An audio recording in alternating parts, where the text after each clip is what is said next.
हम आ गए हैं अपना पियाज़्ज़ा वेनेज़िया पे और मेरे साथ जो सज्जाद भाई हैं इनसे पूछते हैं इनको पियाज़्ज़ा वेनेज़िया कैसा लगा।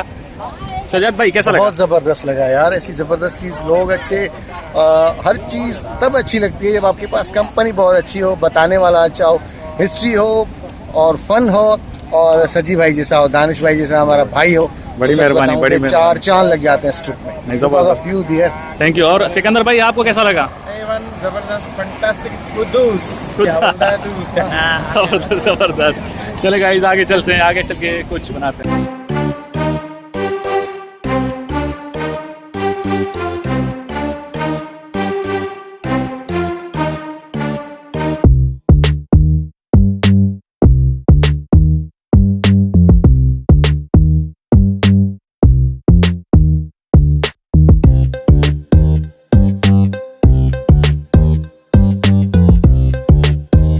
फ्रेंड्स ये ॾिसो हे ॿई दोस्त रुॻो ये फोटो कढण में पुरान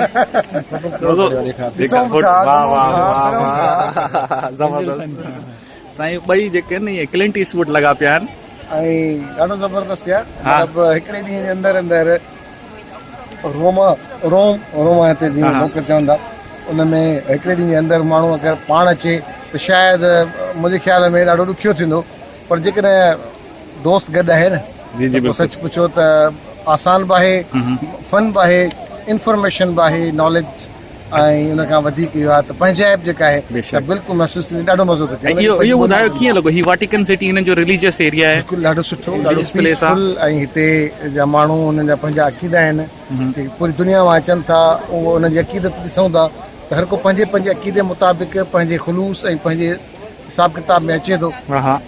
असां कुझु ॾींहं जीअं अॻे मके पाक में हुआसीं, मदीने पाक में हुआसीं, असांजी अक़ीदत, असांजो एतिराम इंटायरली डिफरेंट आहे उतां जे हिसाब सां।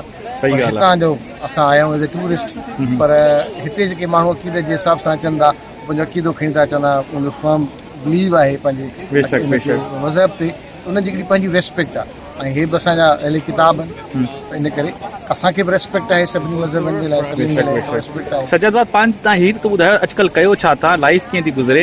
लाइफ ॾाढी ज़बरदस्त आहे, ऐं अॼुकल्ह घुमण फिरण ते ज़ोर घणो रखियो आहे, त ज़िंदगी ख़बर न आहे छा आहे। कोविड खां पोइ अहसासु थियो त थोरो पाण खे टाइम ॾिजे।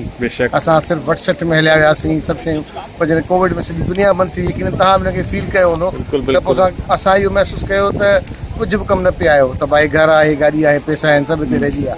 हिकिड़ो अहसासु बि हुयो, कोविड सिर्फ़ु हिकिड़ो इम्तिहान न हो, बल्कि सेखारे बि वियो त जेको कुझु पाण ते ऐं एक्सप्लोर कयो, कुरान शरीफ़ में आहे न, कुल सीर फिल अर्द, ऐं दुनिया में घुमो फिरो। असां बि हींअर उन ई ख़ूबसूरत दुनिया खे घुमूं था जेका असांजे रब पाक ठाही आहे। ऐं मतिलबु शोबिस कीअं थो हले?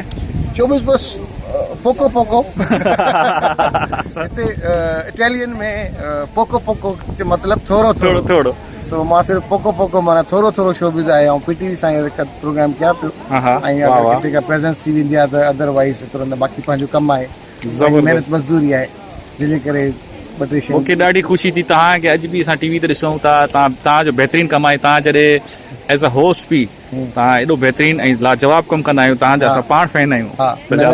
तव्हां पाण ग्रेट आहियो, ऐं दानिश बिट्टो सजी माना ॻाल्हि बि आहे, सची ॻाल्हि आहे त इहो असांजो शहज़ादो ॾाढो सन्हड़ो सी पकड़ो हुयो, हाणे माशाल्लाह मूं वांगुरु थी वियो त मूंखे अञा वधीक ख़ुशी थी थिए। शुक्र थिया त सही, हाणे त काफ़ी माण्हू मूंखां एडवाइस था घुरनि, थोरो कीअं थियूं। ख़ैर अॻियां हलूं था हिन खां।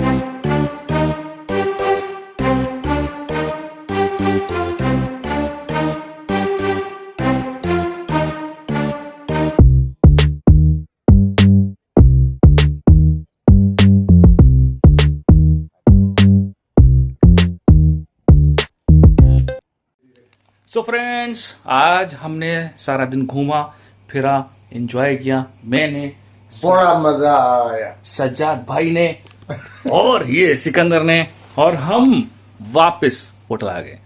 खैर बहुत अच्छा टूर रहा, जितना एंजॉय मैंने अपनी पूरी लाइफ में नहीं इन 2 बंदों के साथ किया। Thank you very much. हाँ, हमने जितना एंजॉय किया ना हम बता नहीं सकते, और इनके आप पेज पे जाएंगे तो हमारी छोटी छोटी वीडियोस भी होंगे, आप देख लीजिएगा, उनमें बहुत सारी तस्वीरें हैं, बड़ी ज़बरदस्त हैं, यादगार है।